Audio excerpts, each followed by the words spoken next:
ফরিদপুরের বলমারীতে ১৯শে জানুয়ারি শহীদ প্রেসিডেন্ট জিয়াউর রহমানের ৮৯তম জন্মদিন উদযাপন করা হয়েছে।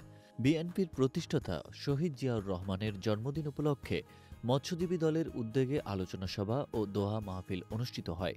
রোববার সন্ধ্যায় বোয়ালমারী চৌরাস্তায় অস্থায়ী কার্যালয়ে আয়োজিত অনুষ্ঠানে মৎস্যজীবী দলের সভাপতি মোহাম্মদ কামাল বিশ্বাসের সভাপতিত্বে এবং বোয়ালমারী পৌর মৎস্যজীবী দলের সাধারণ সম্পাদক মোহাম্মদ শহীদুল ইসলামের সঞ্চালনায় প্রধান বক্তা হিসেবে বক্তব্য রাখেন বোয়ালমারী উপজেলার মৎস্যজীবী দলের সভাপতি বিশ্বজিৎ বিশ্বাস। অনুষ্ঠানে প্রধান অতিথি হিসেবে উপস্থিত ছিলেন মৎস্যজীবী দলের কেন্দ্রীয় কমিটির সদস্য এনামুল কবির। বিশেষ অতিথি হিসেবে উপস্থিত ছিলেন বোয়ালমারী উপজেলা ছাত্রদলের সাধারণ সম্পাদক এবং বোয়ালমারী সরকারি কলেজের সাবেক জিএস মোহাম্মদ জাহাঙ্গীর আলম এবং বোয়ালমারী বিএনপি স্বাস্থ্য বিষয়ক সম্পাদক শামসুল আলম।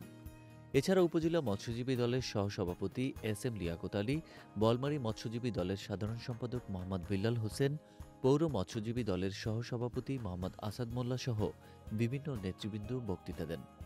প্রধান বক্তা বিশ্বজিৎ বিশ্বাস বলেন, স্বাধীনতার ঘোষক, বহুদলীয় গণতন্ত্রের প্রবর্তক, ক্ষণজন্মা রাষ্ট্রনায়ক শহীদ জিয়াউর রহমানের ৮৯তম জন্মবার্ষিকী উপলক্ষে তার প্রতি গভীর শ্রদ্ধা নিবেদন করছি। এছাড়া সভায় উপজেলা ইউনিয়নের অঙ্গ সংগঠনের নেতাকর্মীরা উপস্থিত ছিলেন। আলোচনা সভা শেষে শহীদ প্রেসিডেন্ট জিয়াউর রহমানের স্মরণে দোয়া মাহফিল অনুষ্ঠিত হয় এবং মিষ্টি বিতরণ করা হয়।